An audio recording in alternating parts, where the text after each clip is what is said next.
bali kuna barabara mbili za kitongoji changu. Moja kabisa hata bodaboda haipiti ikipeleka mgonjwa kituo cha afya Oreni. Mheshimiwa Diwani, nafikiri ni kitu ulichokiona mwenyewe na kero yangu ndio hiyo. Wananchi wa kijiji cha Mrere Katangara kwenda kituo cha afya wametransifiwa, hawezi fika. Kwa hiyo mimi sililiki lio kwa ajili ya kitongoji, ni kata nzima Katangara Mrere. Mimi kero yangu ni barabara. Kwa kweli barabara hapo nilipo mimi ni kama kisiwani. Kule kuna mto unaitwa Chambelele hapo. Tuna sehemu ya kuvuka hapo kama sehemu 3 hivi. Namshukuru Mheshimiwa Diwani ameshafanya juu chini, tumepata kalvati moja upande wa juu pale. Sehemu 2 zilizobaki bado kwa kweli wananchi pale tunavuka kwa shida sana. Kwa mfano watoto, juzi ya maji ya mvua inanyesha sasa hivi, watoto wanapata shida ya kuvuka kuja kwenda mashuleni.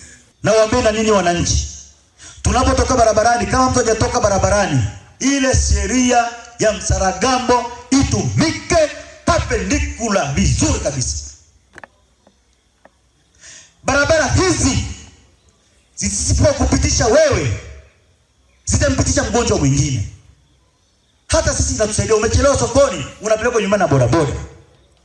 Sheria zile za kukuambia Jumanne nenda kwenye Msaragamba, aidha nenda kwenye mkutano wa kitongoji, twendeni. Wakati tunasema tunasubiri serikali ije ifanye, serikali inaomba tunaenda kwa budget. Niwaambieni, barabara hii ya Kalula ipo kwenye budget, lakini hela haijatoka wajameni. Ngene hiva ipo kwenye budget, niwaambie ukweli. Na ikija tutawaambia. Lakini fedha haijatoka kwa ajili tena ukarabati kama ilivyofanya ukarabati mwaka, lakini barabara ni mbovu.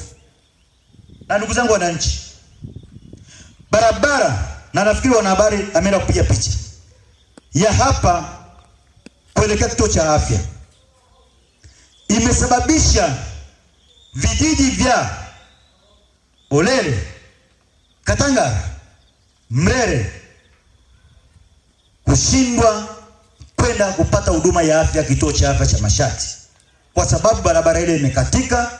Na watu wa TARURA niliwaleta waenda pale, na watu wa TARURA walipanda na barabara tena vile vile kuangalia uharibifu uliofanyika. Chonde na wasii watu wa TARURA, wananchi hawa wamechimba barabara kuelekea kwenye makazi yao na wamepanua barabara katika maeneo mbalimbali. Kwa kupitia vyombo vya habari tunawataka, kwa kuwa wao ndio wataalamu waliopewa mamlaka ya ujenzi wa barabara mijini na vijijini, waje watoe msaada kwa ajili ya wananchi, wawekewe vivuko katika maeneo yale, pamoja kwa Mwalimu Steven pale chini, pamoja na maeneo ya kuelekea Amrushu. Vivuko vile ni muhimu sana. Vijiji vingine ambavyo vinakosa huduma ni kijiji cha Kerio na kijiji cha Kilwa, wanakosa huduma kwenda soko la Mashati kwa ajili ya kupata huduma mbalimbali kwenye magulio. Kwa hiyo tunaona kabisa umuhimu wa hiyo barabara, na wenzetu wa TARURA nilishawaleta pale na wakaona.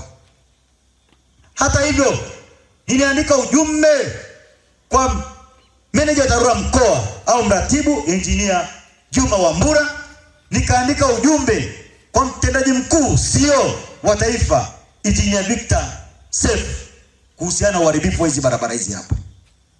Ndugu zangu wananchi, ni mategemeo yangu kwamba TARURA watachukulia swala hili kwa haraka, kwa kuwa wananchi watashindwa kupata huduma ya afya katika eneo la kituo cha afya ambacho kinahudumia kata 6 tarafa ya Mashati. Hili la muhimu sana. Barabara nyingine ambazo ni muhimu, barabara zile ambazo hawajakabidhi hadi leo, barabara ya Shautanga haijakamilika. Kuanzia lami mpaka Losanja haijakamilika. Imejengwa ndio barabara pekee pamoja na barabara la Temba zilizojengwa kwa muda mrefu kuliko hata lami. Tunawataka wataalamu wa TARURA wamsaidie Mheshimiwa Rais katika kuwasaidia wananchi wa huku chini. Tunahitaji sisi, hawa ndio wanafanya kazi kwa niaba ya Mheshimiwa Rais. Manunguniko kama haya wanapokuja viongozi wakuu wa serikali yanashindwa kutatuliwa kwa sababu aidha kupata mkandarasi ambaye ni hovyo au mkandarasi ambaye hana vifaa vya kutosha, anakuja kufanya kazi kwenye barabara zetu na mwisho wa siku asikamilike kwa wakati. Au inawezekana wataalamu wetu sio wakimbiaji wazuri wa kukimbilia kutafuta miradi ikamilike kwa wakati. Kwa hiyo leo kwa niaba ya wananchi wa kijiji hiki tunasema kwamba tunawataka TARURA malize changamoto hizi.